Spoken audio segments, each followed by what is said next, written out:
Hi, guys. Hello. Welcome. Thanks so much for being here. My name's Raul. It's really great to be back on this stage after some time away. And we got a bunch of new faces, which is always super lovely to see as well. Thank you guys for joining the monthly Agog community meetup. It's going to be a really great show today. We're mixing up the format slightly. We're going to be presenting a screening today. We're going to be watching a short documentary called The Reality of Hope, which some of you may be familiar with. It's a beautiful story about the power of friendship and community in VR chat. And it's already had a really lovely festival run. It's played at Sundance, at the Chicago Critics Film Festival. And it's also going to be showcased at Doc NYC in a couple of weeks.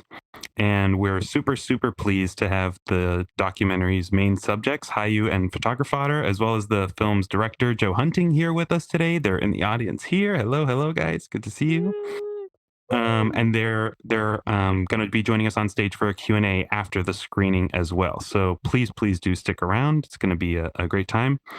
After the Q&A, we're also going to jump to another world, one of the worlds that's actually featured in the film. And that's where we'll do our social hour. So yeah, stick around. It's going to be a great time. I'll mention that Q&A is going to be moderated by our very own Manglebird, Mike. So watch out for him in a second as well. Since we're going to be doing a screening, I'm going to ask folks to keep themselves muted if they don't mind, just so that you don't disturb your fellow audience members. And also, if you happen to notice the audio gets slightly out of sync, there's a button right back here on a little placard that says resync. Amy and Mike are hovering over it right now. And so you could just go ahead and click that, and hopefully that resolves your issues. If it doesn't, try to pull one of us aside and we'll try to help you out. Okay, we've got a packed show, so I'm going to ask that we start now. Thanks all.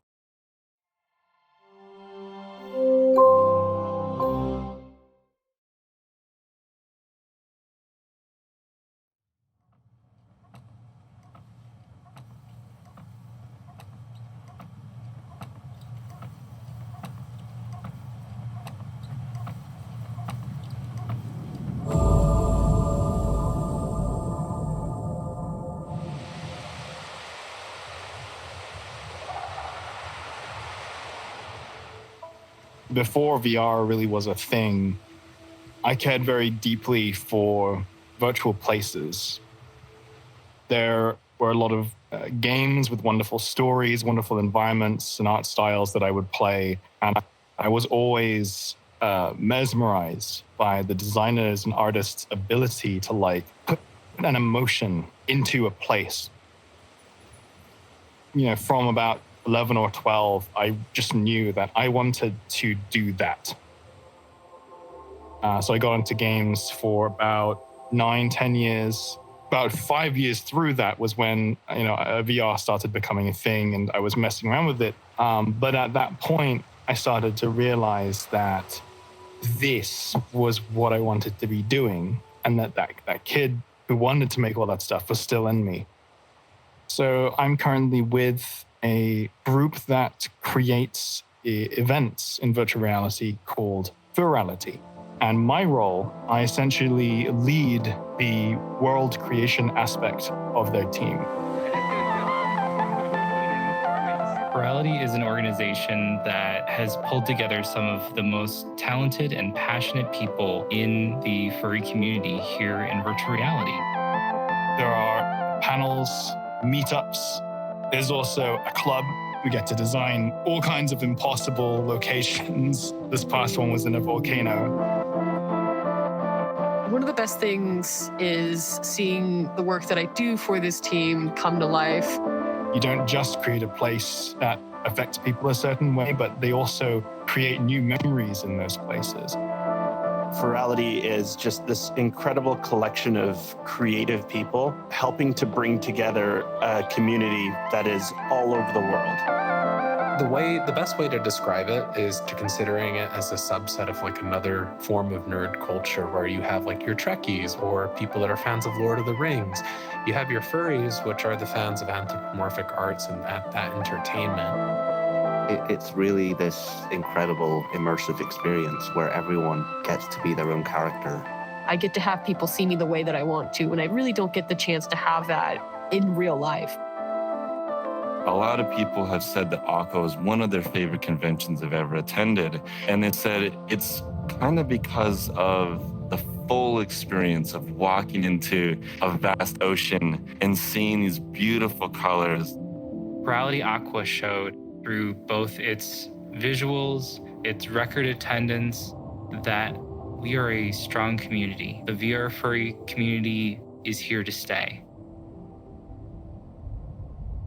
It's just so wonderful hearing the stories of people who, made friends for the first time, lifelong friends. Some people proposed to their partner in these worlds during these events. It's amazing hearing those stories from people. And, for them, the event lasted a few days of the year, but for us, a good portion of the year.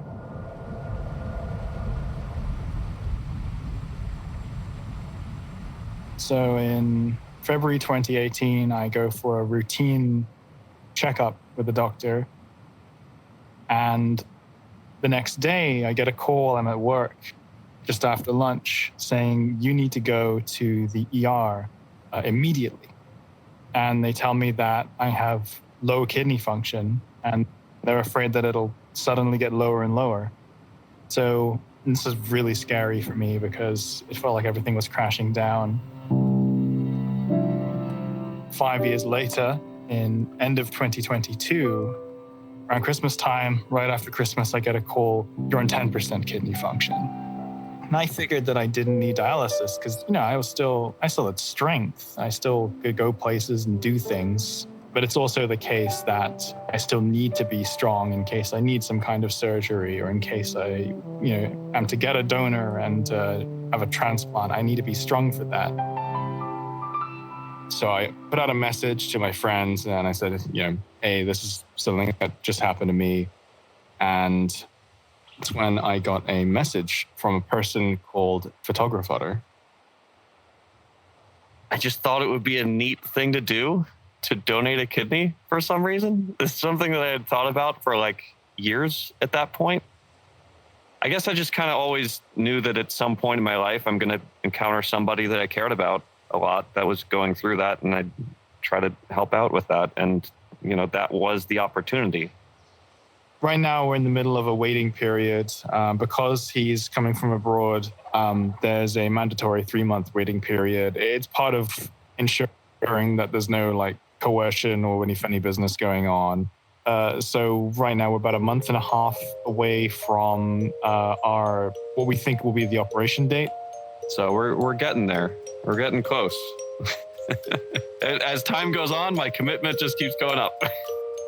I just want to do it. I'm tired of waiting. 3, 2. As soon as I reached out to Hiyu and told him I wanted to do this, I started taking fitness a lot more seriously. Early on, when I first started joining for these fitness sessions, I went up to one of the 2 instructors that runs this stuff. The one I spoke to was Snake, and I told him why I was joining for these sessions. I wanted to ensure that we could provide whatever we could to help the situation. This is kind of what we're all about. These people never would have met Hiyu and Fodder, never would have known each other existed, but because the community that pulled together around this virtual reality escapade, it brought them together in such a meaningful way that somebody could actually greatly impact another person's well-being through just the ultimate act of pure kindness. Hiyu is one of the most brilliant people I have ever met. He is stubborn, and when he gets his mindset on something, he is going to do it. Both of them, actually. Otter is a goofball, but he's everybody's goofball. It really is just a big family. Yeah. For real. No, this is going to be good. It feels like it's years. Yeah, I know. It's been so long. It's been so long. It would have been a lot longer. Yeah. Mm-hmm. Thank you, Father. Yeah, I love you, Hiyu. Wait, there we go. I love you. I was surprised. at myself for making that decision as quickly as I did. I always said to myself that I value myself based on how much I'm able to give to others.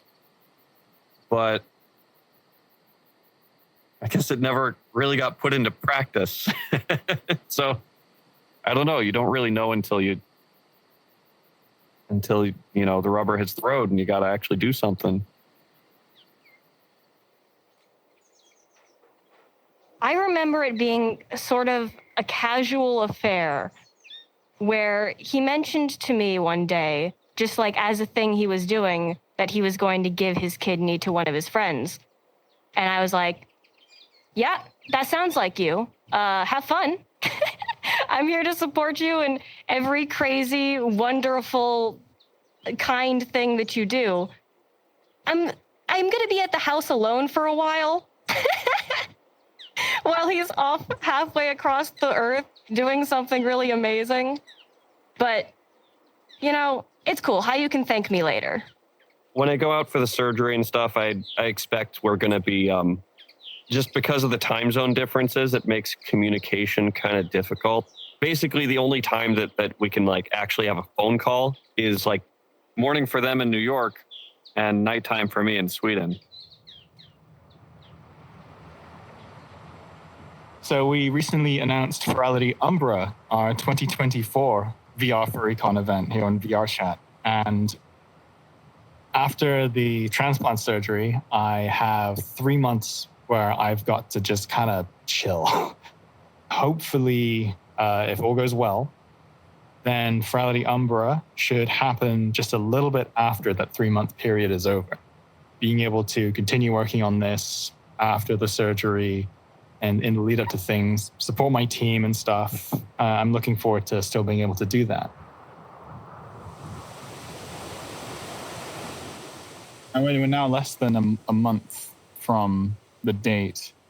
So it's like 5 or 6 more dialysis that I have alone, and that'll be it, hopefully. Yeah. There are actually 3 numbers I've been keeping track of. The first number is the amount of days until the surgery. The second one is the amount of days until I fly out. But the third one, which I consider to be the most important, is the amount of dialysis sessions you have left. How many is it? 10.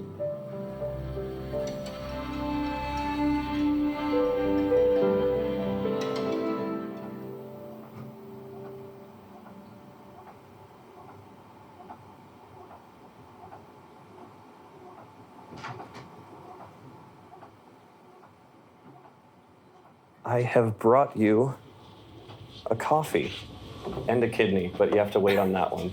Thank you. I mean, it's really good to be back. Just since in my head, I've never left. I've just been so focused. I'm just really excited that you're here just because, like, you're awesome to be around. Like, genuinely. Like, no, seriously, though, you're just, like, such a... This is pretty depressing here, you know, and I try to occupy myself with it, but, like, in VR, I told you I was feeling like, for you, this is the beginning of something. This is something that's happening at a time, and then start something. But for me, it felt like an ending, like ending all this. But now it's starting to feel like a start for me as well. You know, we're gonna get there. We're getting really close. I want to have for the spot.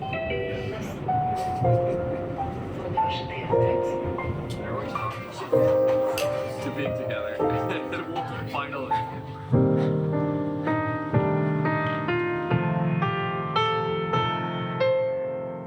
This is something that I can say, you know, every Monday, every Wednesday, every Friday. I can say, my friend isn't at dialysis today. Oh, come on. Thank you. Yeah. We'll keep you in the same place so you can walk around in real life. Okay. You're back Yep. in the world? But I don't want to be back, actually. This is so cool.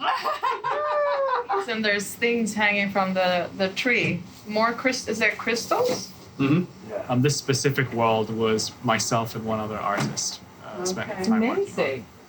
I like your design. I like it. You have a good sense of coloring, I think. Yeah. We just end up like, yeah, as I soon like as I the got colors. into that, it just became, that magic never left me. It's still there. All these years later, it's like I go into like.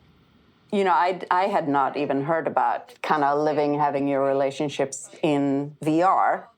And then to hear that he has found his donor in the virtual reality, that was quite amazing to me. Now I see. The biggest benefit of doing self-dialysis rather than doing it at an institution is that you have power over your own life. Your sickness is there, even actually if you have a transplant. There's no guarantees on how long his kidney will actually work, even though he gets one and he can get a more normal life. Suddenly, it's not working anymore, and he will be back in dialysis. Could happen. Could happen a long time from now. It could happen next year or right away. And I think that's what really helps when you do self-dialysis or home dialysis especially. You learn how to just fit this into your life and live, not like live and then go do your treatment.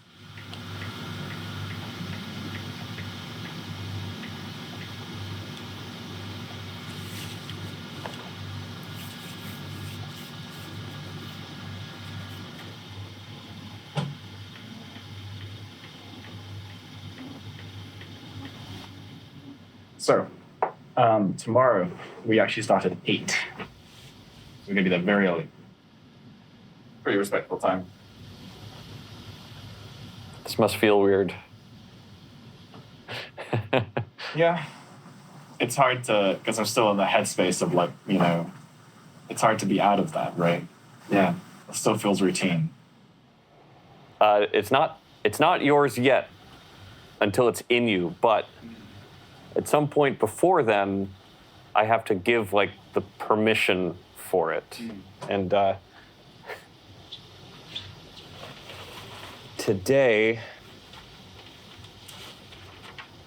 they had me sign that paperwork.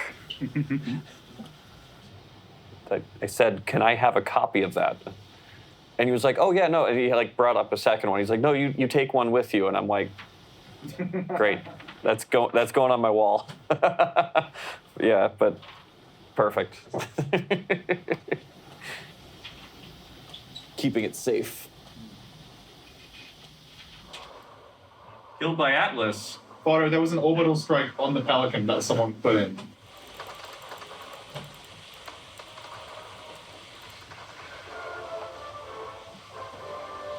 Oh, the team effort, Fodder.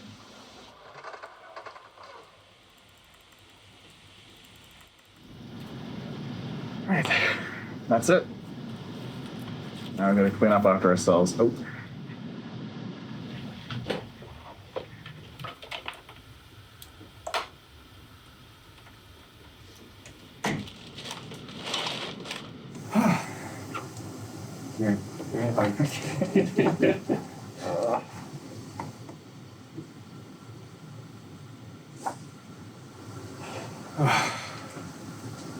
Yeah, it's still not set in. 0. I feel like I'm coming back. 0. 0.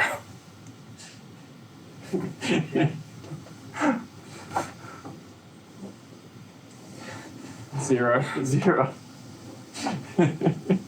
I'll let you disinfect them. Be outside. Yeah. Since the beginning of all this, I kind of just decided that I'm going to be there, like for Hiyu all the way through this. Everyone gives you that support right at the beginning, but if you're able to stay through it, like stay with it, offering that as the months and years go by, it makes a really, really big difference. Give me a kidney, now give me Lego. Exactly, yeah. Yeah. We're a couple days out from the surgery now, and I'm going to be on this machine every day that prepares my blood to accept his blood type. And at every step along the way, he's been by my side and keeping me company through all of it. Just whatever they need to do, just do it, and we'll get there together.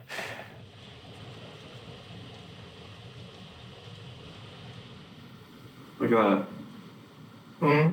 Standard. Yeah. Just that and socks. And have a big party. I want to be surrounded by friends. That's what I need right now.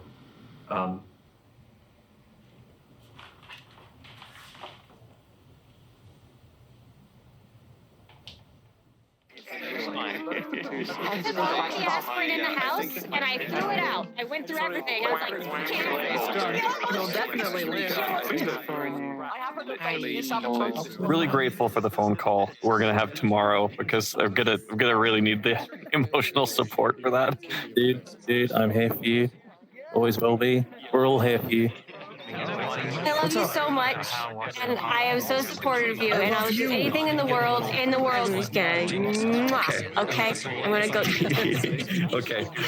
I love you. I love you so much. The camera could be here so that everyone was like, you could see everyone there. It's been a hectic couple of days, especially leading up to this, and I'm probably not going to get any sleep tonight, and I can't move my arm because I have an IV in it, and it hurts a lot, but it's okay. Thank you so much for coming out. It means so much to me, and for everyone else, thank you for following this. Thank you for supporting us. It means the world to us. It really does. I'm just really happy that everyone's out here to see seeing everyone before we're going in, because I love you guys so much. Thank you for following this, and I'll let you know how it goes. See you guys.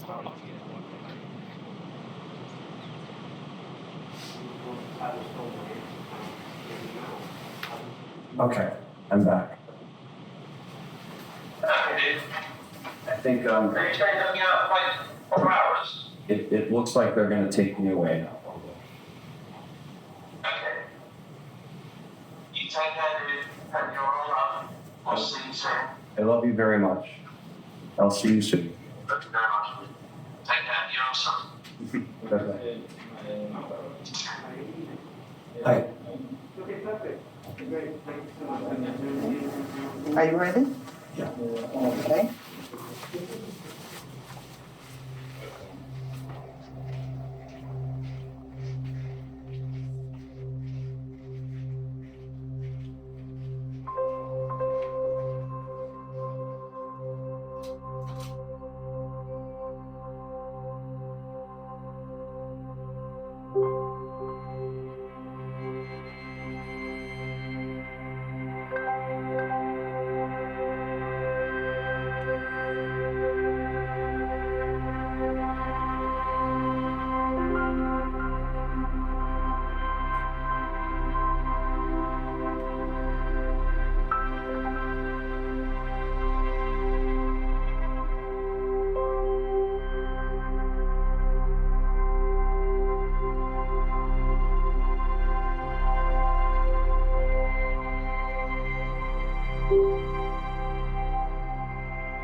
Sorry.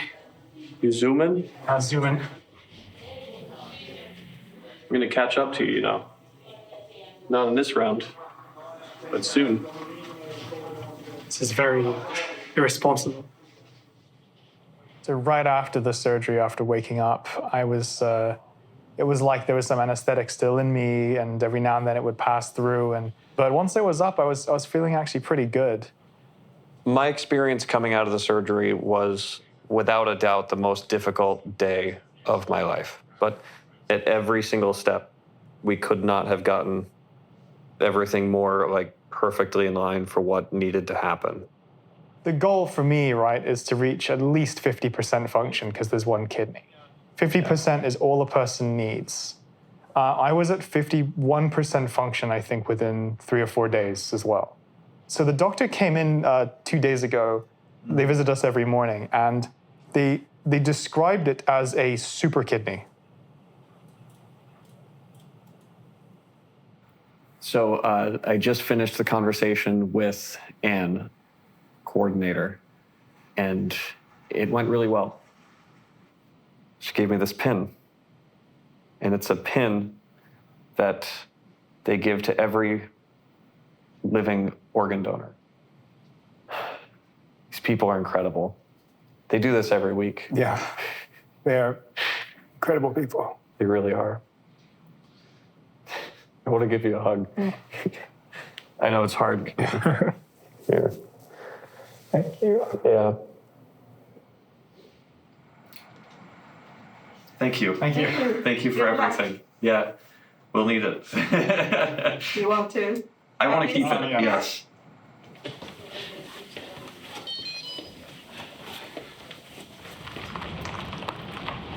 Hello. Hi, Jack. Yeah. It doesn't feel like I was up there for too long, but I know you. For me, it was forever. Forever. Forever. Oh my God. I'd have to sleep. This feels like that awkward point in Lord of the Rings where they cast the ring into Mordor, and then there's just the long walk back. They skipped that in the movies, but in the books it was there. Yeah. You got to join them on the walk back, and it feels like that. It's like we did the thing, and now it's time to go home. Yeah. Yeah.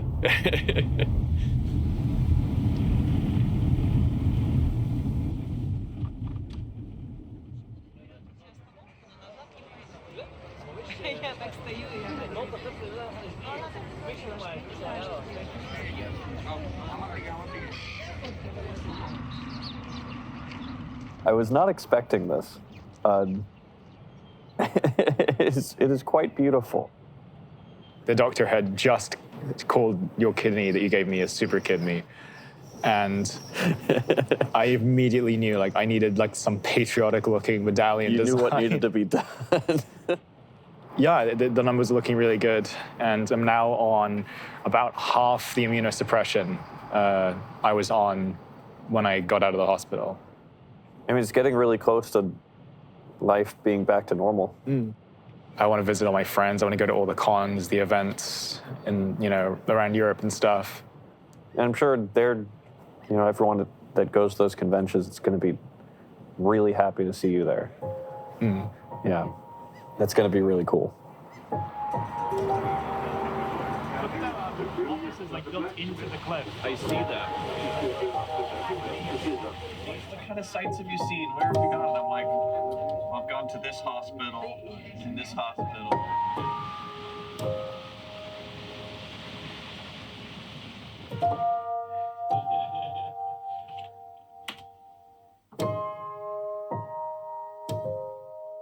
This is a plush kidney. Did it. We did it. All right. Thank you. Thank you. Yep. Until next time. Yeah, see you tonight. I on VR. I'll see you tonight in VR. Yeah.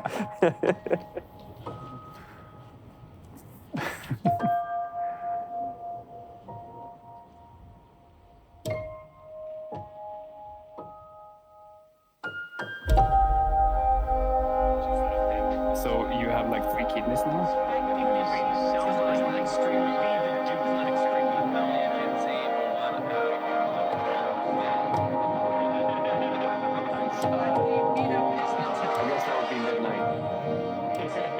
My kidney function is at 81%. That's more than if he had 2 kidneys at his age. And like every day I'm sitting here wondering, like, oh my God, I can't believe it worked out. Me too.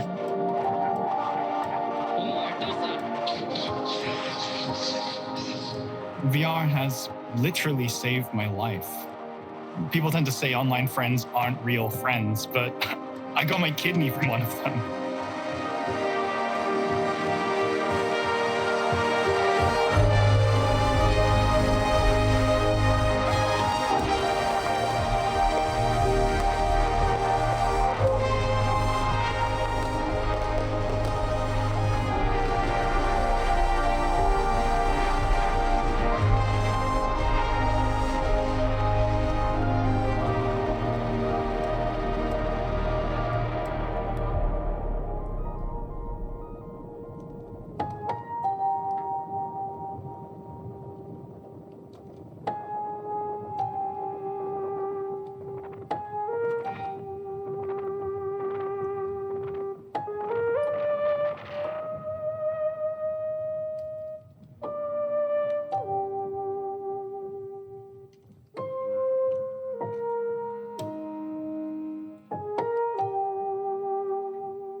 Yeah. Hey everyone, thank you very much for joining us today. Some of you know me already, but for those who don't, my name is Manglebird, or my mum knows me as Mike Salmon. I am a producer at Venice Immersive, which is part of the Venice International Film Festival. And I help manage the section dedicated to virtual worlds. I also work with the awesome folks at Agog, but usually in these events, I'm in the background running tech. This time they've let me on stage. So I'd like to, without further ado, invite the stars of the show and our director onto the stage to join me, please. Hi everyone. Thank you, Mike. All right, all right. Oh. Hey guys, come on, come on. Hi everyone. Hey. Hello. All right, so I guess before I kick off, I guess the first thing I should ask is, how are you guys doing? How's the super kidney? Is it still working? It's doing really good. For a year straight now, it's been at like 75% function as measured. So that's like way better than you could hope for. So yeah, I'm doing really, really good. Amazing. And Fotter, how about you? Oh, I'm doing great. I'm doing great. All the dicey stuff was on his end. My side was easy.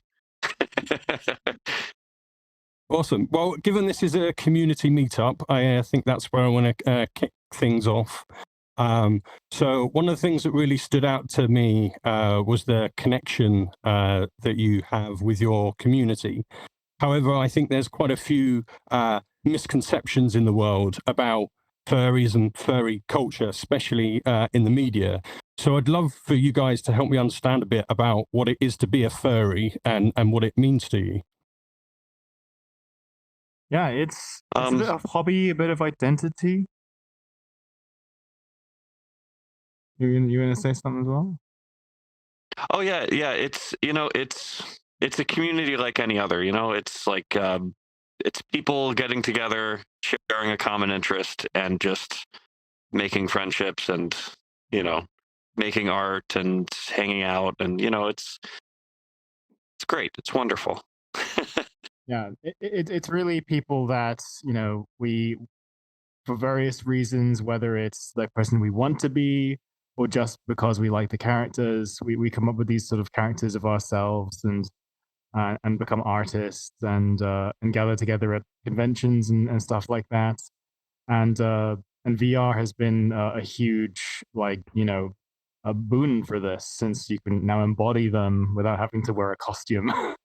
So yeah, it's really like, you know, seeing characters and media and things like that and thinking, like, you know, this is like really interesting to me. I want to be that.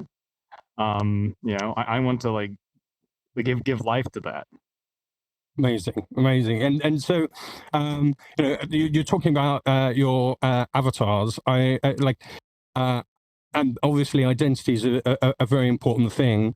So, have you made your own avatars, and like, how often do you change your avatar? Because I've seen you change like 3 or 4 times in the few days that I've known you. I mean, I have like maybe 5 or 6 avatars that I regularly go in between. It's more that, for me at least at this point, it's more like the color pattern is me, and I just like take that color pattern and stick it onto whatever creature I feel like being that day. For me, so I modeled this avatar base, the one that Fodder is currently wearing, as well as the one I was wearing in the documentary, because I'm a 3D modeler. And yeah, I changed avatars over the last few years. I'd been sort of the same species, the same look in my character since I think 2008. And then suddenly, with all this kidney stuff going on, I didn't feel the same. And I just switched over. Now after the surgery, it was the same kind of thing where like something had changed about who I am, and this, you know, really helped me sort of come to terms with being that new person. So I changed avatar again. Amazing, and so you gave yourself wings. Yeah. He drank a Red Bull. Yeah. Awesome. You had to do it. I'm sorry. So I was struck by something that was said near the end of the documentary about virtualness. So I want to ask a question about the connections that we make in VR. I think lots of people still draw a hard line between like real life and virtual life. And from your experience, I just like, do those boundaries still make sense these days when it comes to friendship? I think every person answers for themselves. Yeah, I think mentally I don't really put that much of a difference between those two. A lot of the people that I know from VR and the virtual worlds I meet up with at conventions IRL, and it's like it doesn't really feel any different, to be honest. It feels very similar. The connections that you can make, especially in VR like this, where you can get to know somebody's body language and mannerisms and everything, it translates very closely into the real world. So I guess I don't really put like a hard boundary between those two. VR has that familiarity that, you know, a text or voice chat or a Zoom call doesn't. And that's also why this is the very first kidney donation or, you know, organ transplant in the world that was, you know, between 2 different countries where the 2 people hadn't met each other in person before. It never happened before. And, you know, people, online friends do donate, but not in like this, right off the bat. And it's because we had that in-person connection in VR chat. Mm-hmm. Yeah, and for me, I'm very lucky to live a life where I can see my VR friends, you know, often, and it's for me, it is not too much of a difference at all. I think one of the things that Kent Bry said on his Voices of VR podcast that really stayed with me was that every experience that we have is real, even if it's online. So the idea of talking about virtual doesn't quite work, and so that maybe we should be talking in terms of physical and digital reality. That's what we do. So, yeah, so I try to stop myself using the term IRL as often as I do.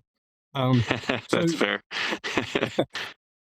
So Joe, we've known each other for a few years now, and even in those early days, you always had a camera in your hand. You're always filming or in charge of the group photos. So can you tell us a little bit about how you got into filmmaking in VR, and maybe a little bit also like how you actually go about it? Yeah, definitely. Yeah, well, first of all, I don't know if I really said when I came up on stage, but thank you so much for this allowing us to join the meetup and for showing the film, and thank you for everyone who's joining us. I got into VR filmmaking, VR chat specifically in 2018. And it was really influenced by my own interest in gaming and immersive media. And I was also in film school at the time, studying documentary. And I was reading articles about how VR chat specifically was really assisting in people's mental health and with forming really strong relationships and, building safe spaces. And it just felt like an opportunity to use this space as a vessel for story and talk about the human condition in a really unique way. And so I made 2 short films originally that, for me, were very experimental, but reached people and reached film festivals and people outside of VR as well. And so it suddenly felt like there was an opportunity to really bridge the gap between non-gaming and gaming audiences, or non-VR and VR. And so it just led me down a path of curiosity that, when COVID and lockdown happened, kind of accidentally flourished. But I felt like I'd been training for that moment almost. And so I kind of dropped everything I was doing, and we met in virtual reality, which was filmed entirely inside of VR.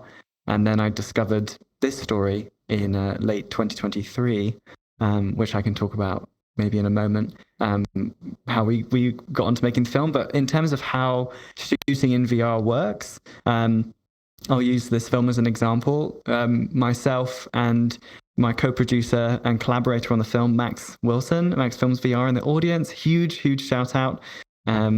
Also, the origins of the film came from Max. We are in VR ourselves as camera operators. We shot the film together.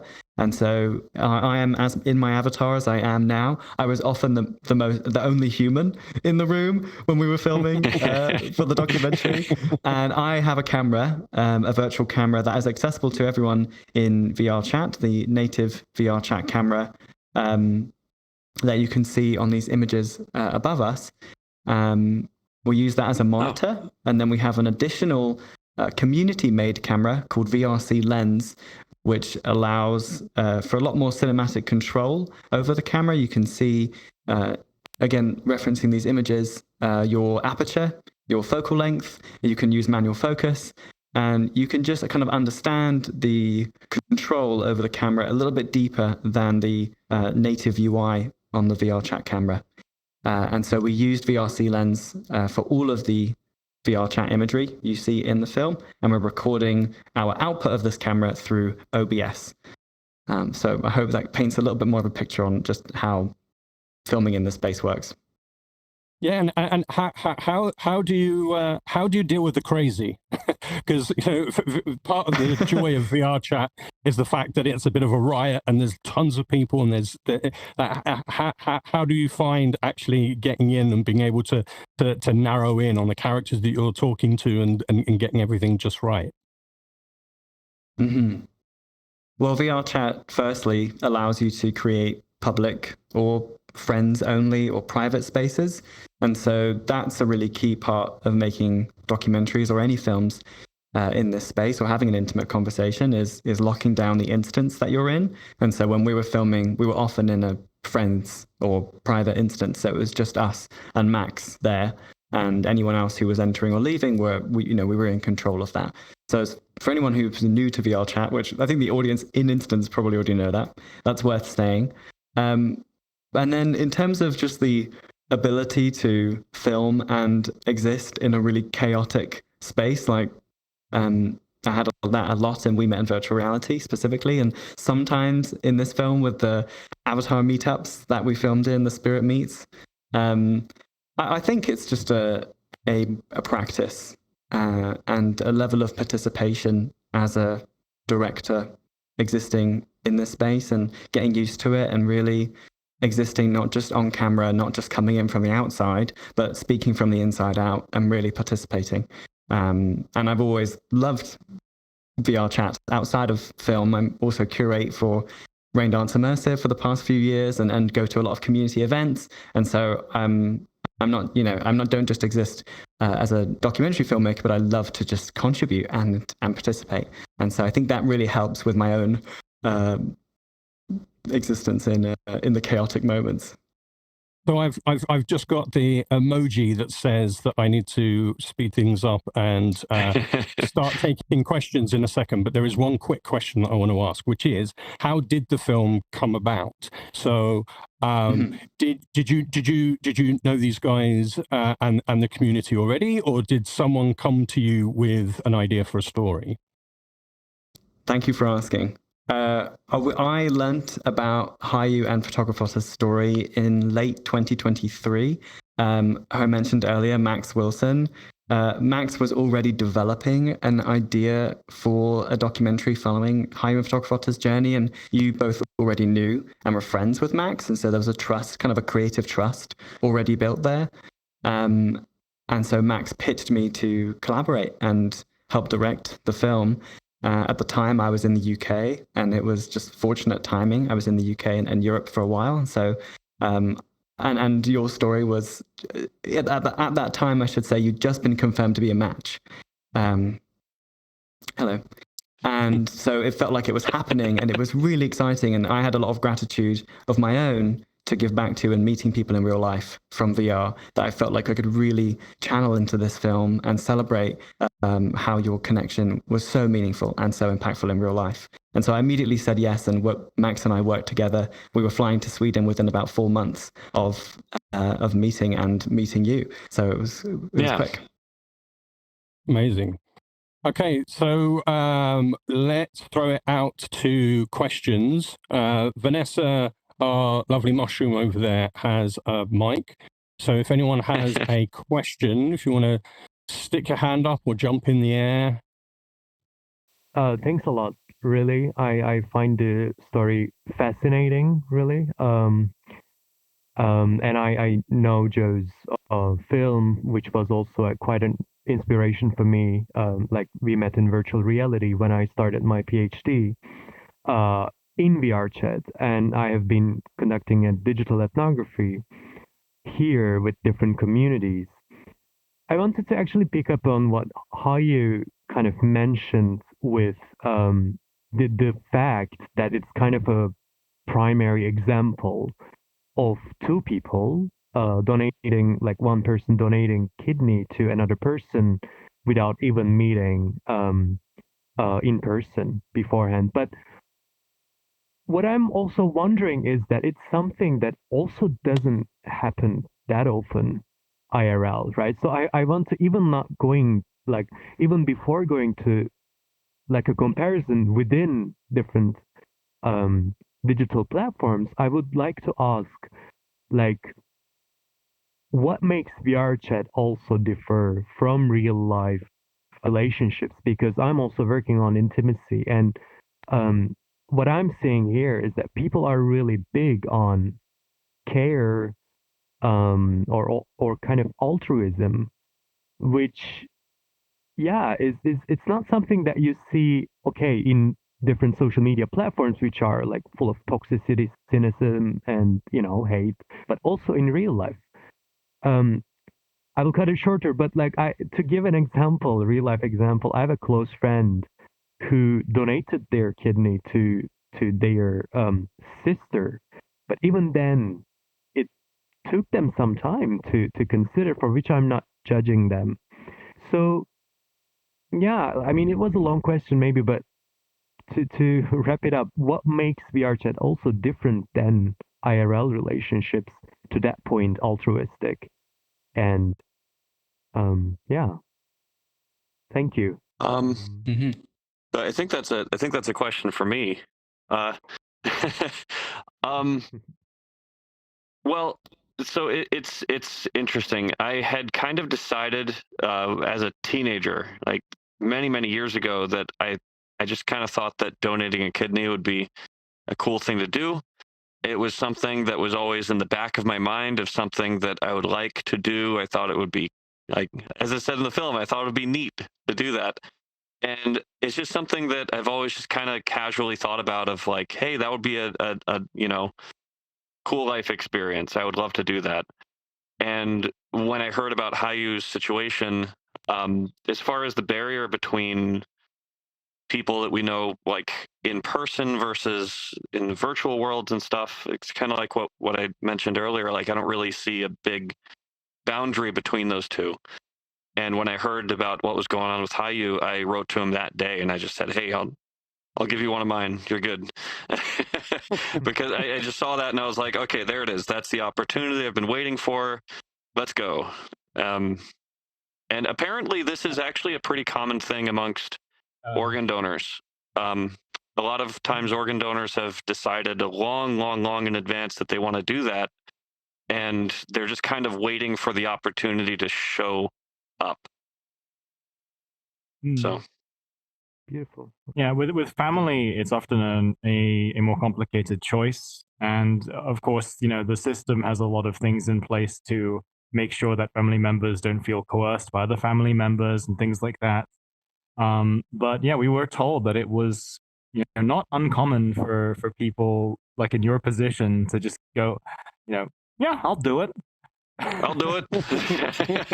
Let's go. And okay, so you mentioned that as well, like what makes VR chat different, not just from the physical world, but also from other social media platforms. And I think the difference here is that this it's not so much a platform as a place.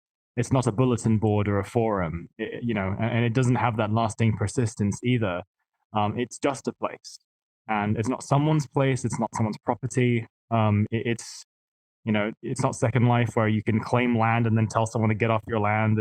It's very much like either you're on the street or you're in the pub or you're in someone's living room, and that is what makes it so much more like the physical world. Where you can have people having physical world interactions in here in ways that they don't elsewhere on the internet. Amazing. So I've got a question here from one of the folks who registered for the event today. And it is, what was the most challenging or rewarding aspect of your time together?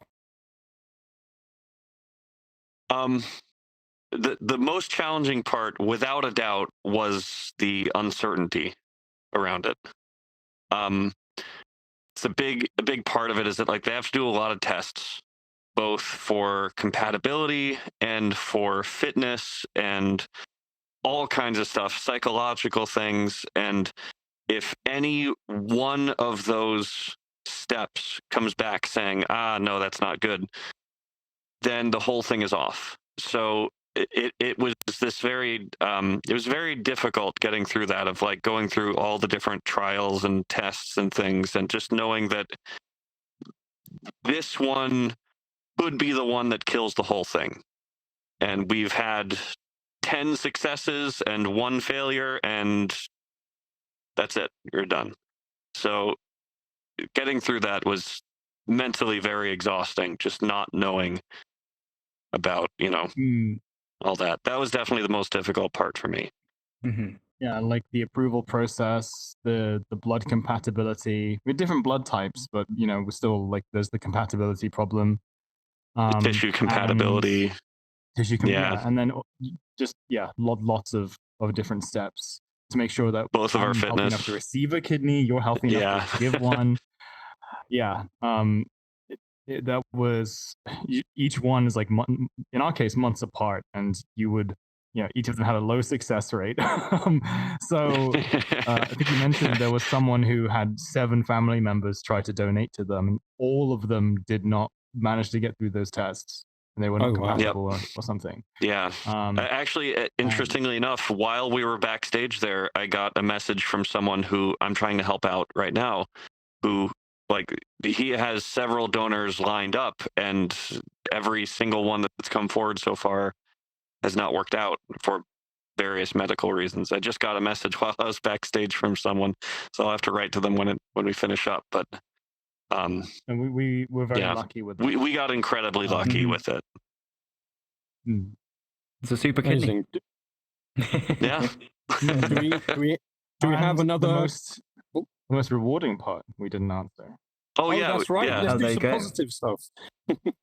Yeah. So I think the first thing we mentioned, like, was the ramen. Like, the first ramen. thing we all jumped to was like, this is one ramen place in town, because you all had to visit, to film and to give me the kidney. Thank you. Yep. Yep. But I got the ramen, so that was worth it. This ramen shop, we were constantly going to it, like, against my will. Yeah. Like, we had to go, and it is in the film. When you cheers the It does water, make it in the film. it's in that ramen restaurant, which it was like your safe haven out whilst everything was going on. I love food. What can I say? Okay, we need the serious answer. We need the serious answer now. Most rewarding part was, I mean, obviously the success of it was the most rewarding part. It was all worth it. Because it very easily could have, messed up at any point during the whole thing, and just seeing everything get done and seeing Hiyu going out and seeing friends. You just visited some folks out in England just a few weeks ago. Yeah. And like going to conventions, and it's great. The boy is doing great. I'm so proud of him. I close my eyes seeing the part where I have the tube sticking out of my side, because that thing went up into my neck and down into my heart. Like, just all of that. Like, I'm so glad that's behind me. You had that in there for what, like a year and a half? No, it was like 10 months, but it felt like, 10 months. It felt like a long It felt like a year and a half. But yeah, just being able to just do things again, create things, go out there and see the world again.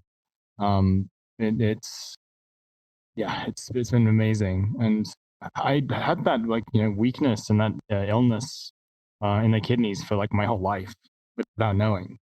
And I feel like healthy, but probably the healthiest I've ever been, youngest I've ever been. It was the funniest thing is it was like, once we were on the other side of recovery, and like things were like, the initial recovery, everything sucks. You can barely walk. It's horrible.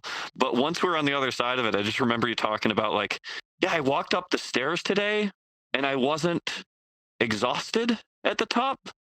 And is that normal? Like I'm in power armor. Yeah. Yeah. So, Mike, we have a question up here. I just want to give a heads up. I look lame because I haven't been in VR chat in 2 years. And the reason why I came on today... No, everyone looks very cute. I love it. But yeah, the whole reason why I came on here is Agog, I love what you guys are doing, and I wanted to kind of see what this film was about. And already the first 2 minutes, I was in tears. And it just, I mean, I'm serious. It was truly, I didn't know what the outcome was going to be, but already I knew, oh my God, this guy is gonna really give his gamer friend, his kidney. And I mean, that's so touching, and that is so unique. So anyways, I just want to say, and for the director, the producer of the film who made this, between seeing everything in VR chat to then seeing everything in Sweden, like those transitions over, like, were truly incredible.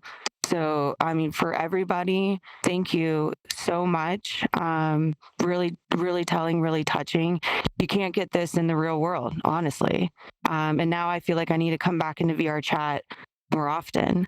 My question is, with your community of the furry community, I mean, I know there's major communities in VR chat. It's infinity and beyond.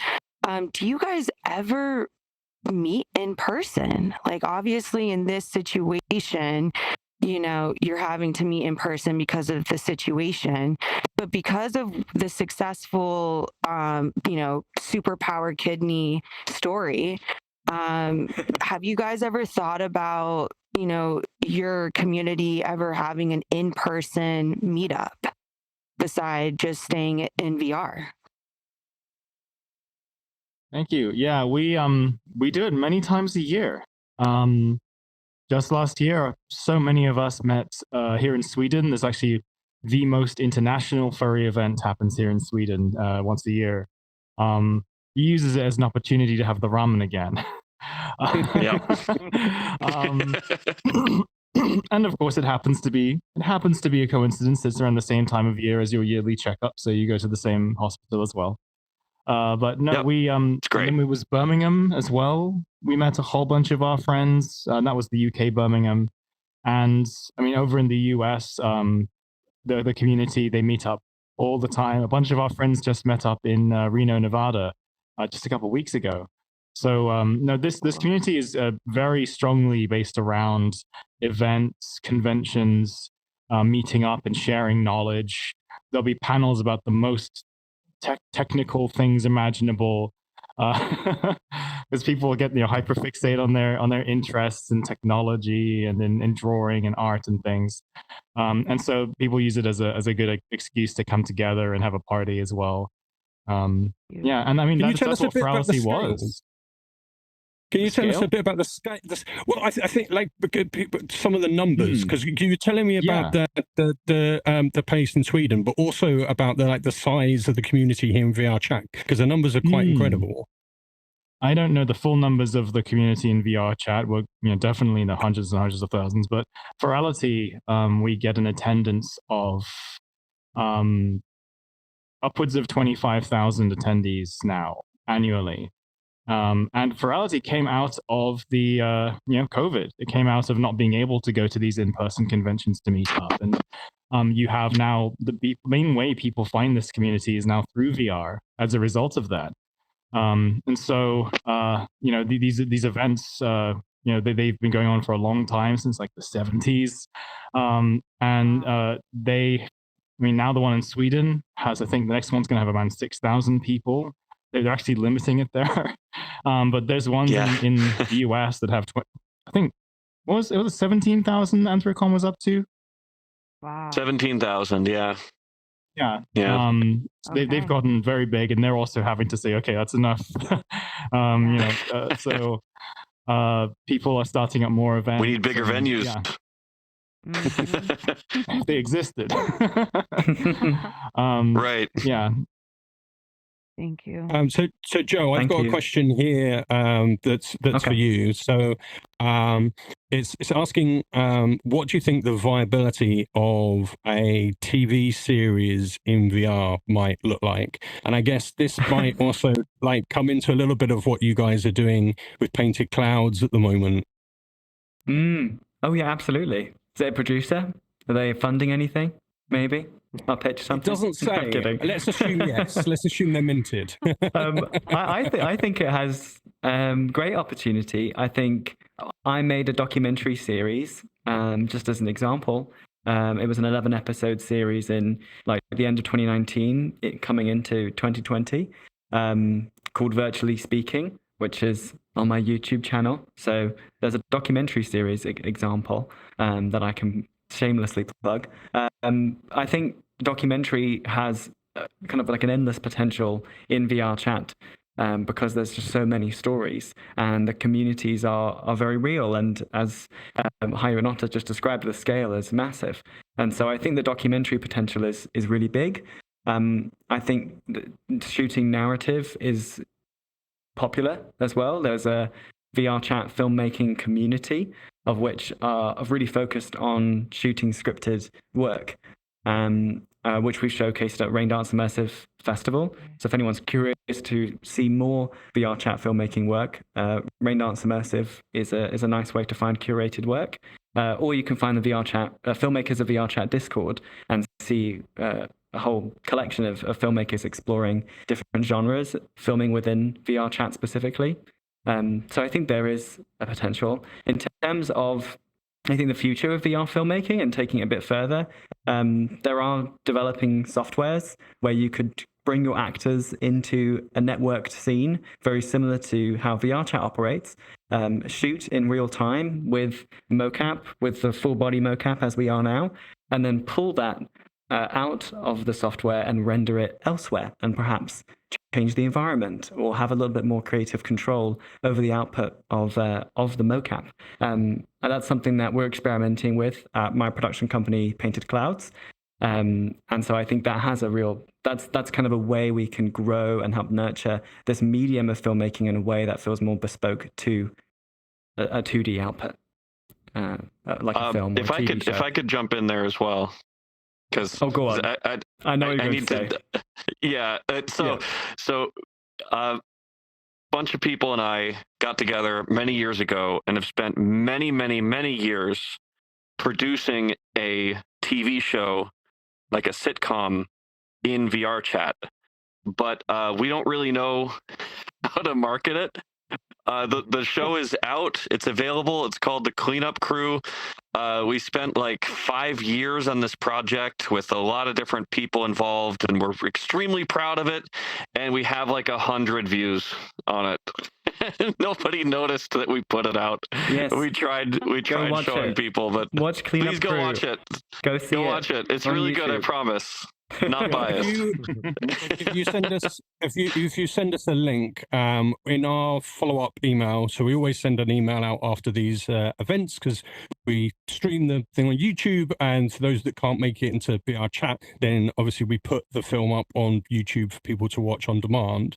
So we'll send that link out after the event, and if you give us some of the links to these pieces, we'll make sure to put that in there, and also any of the links to sort of organ donation or anything like that you might want to share as well. We can do the same, and we'll also post them on the Discord too. Yeah, so all the links will be there.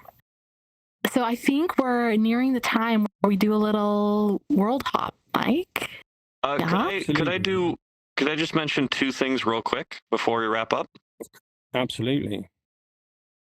So 2 things, very important for people in the United States specifically. There is a thing on the back of your driver's license where it says that you are an organ donor. If you are an organ donor, it'll have a little heart on it. But you actually need to sign the back. And they don't tell you this at the DMV oftentimes. So if you think you're an organ donor, go check your license. Make sure there isn't a thing that says, like, I hereby donate this thing. You have to sign it in order to make it official. That's really important. The other thing is kidney failure specifically is a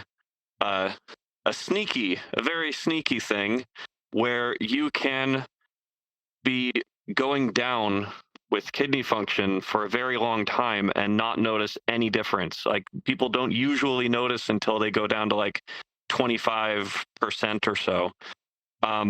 This is why it's very, very important. Even I'm back. Yeah, we're back. Everything froze for a second. Even if you're young, you're healthy, you feel good, do your yearly checkups with your doctor. Do it even though you feel good. It's very important, because if they pull up a thing and you're at 85% and then the next year you're at 70%, they can go, oh, hey, something's bad happening. We should check this out. And they can do a lot of preventative stuff. It's a lot more difficult to do that if you show up there and they're at 25% and it's like, oh, So yes, very important. Just a PSA for anyone watching. Thank you. Tell your friends. And if you have, if you have gone through the process of deciding whether or not you want to be a donor on there, If you decide not to before, I would also ask if you'd like to, you could reconsider and to think about that again, update those details. It can really help out. Lovely. Well, great message to end on. Thank you very much, everyone. It's been really great to show your film. Thank you for being part of this. And you very kindly offered to take us round one of the worlds that we saw in the film. So I am going to drop a portal and you're going to take us round Furality Accra. So portal will land in the center there. Okay, that's one of the funky new ones. All right, folks. Fancy. So we'll see you there. If you want to jump in, yeah, see you in. Tally ho.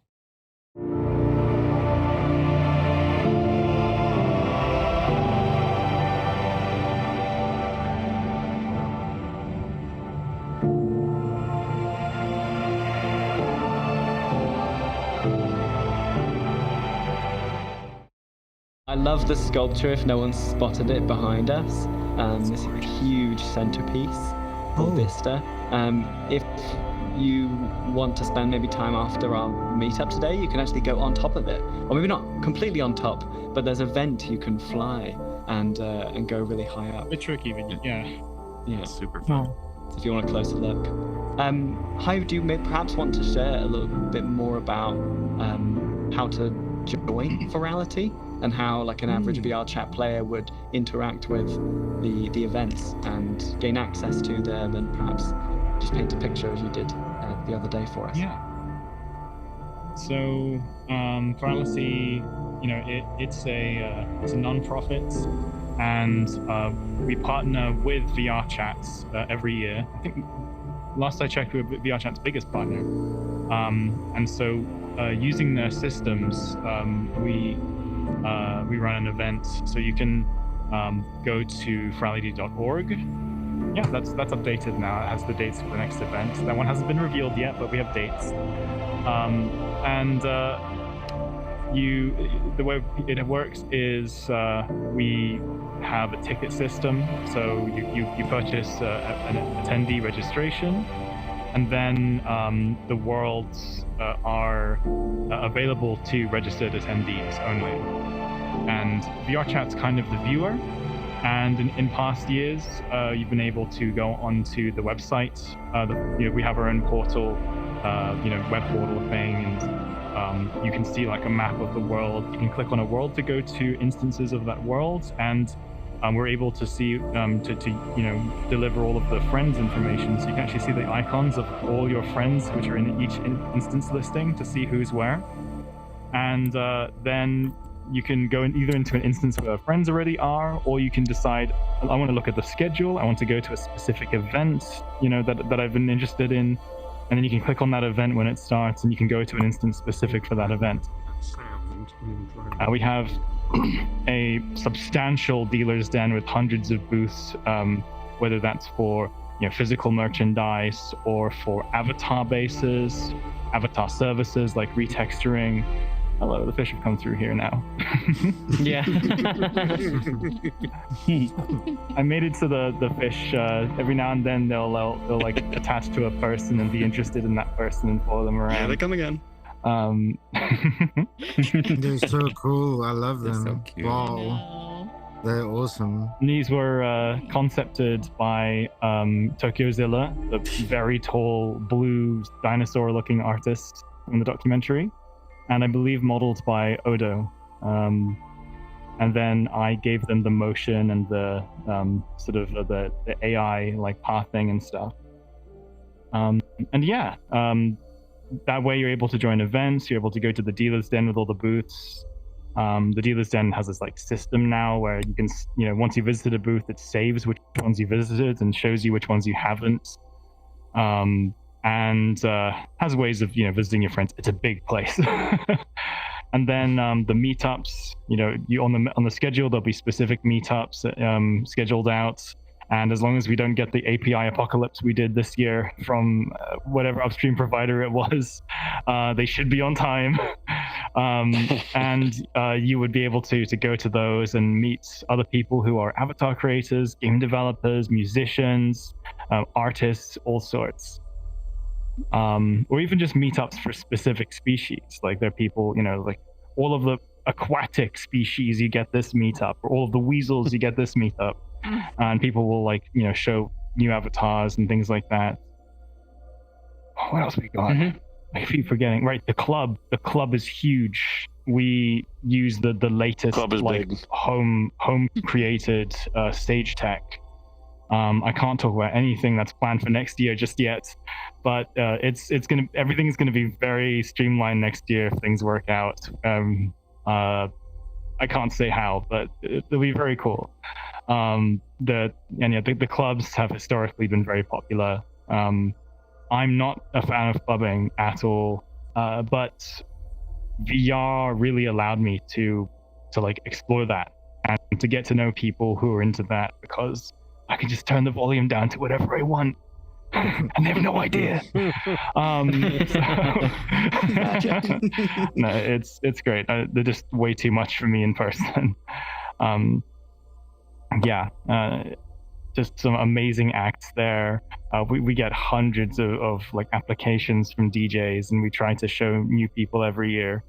Kind of the best of the best. And it's not just limited to the fandom. There's typically usually just people from the fandom who apply. Controller is misbehaving. Come on. That's what I get for wearing the dark colored trousers. Okay. Yeah, thank you for that. So I feel like this world only really scratches the surface in a way, because there's so many other worlds. 5 worlds for the event, right? But once the event's over, those worlds have served their purpose, and we usually leave something from each event. We haven't left something from our most recent one yet. I need to get onto that. Right? Yeah. Very often when people come back to the worlds for the first time after the event, months after the fact, they get quite emotional.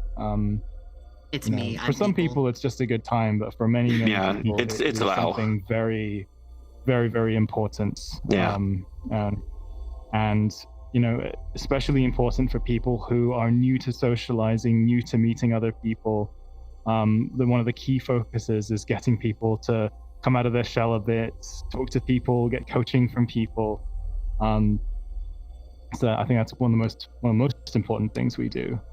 And it makes people more confident to go to the in-person events as well. That's something we've noticed from surveys. Yeah. Thank you all for coming.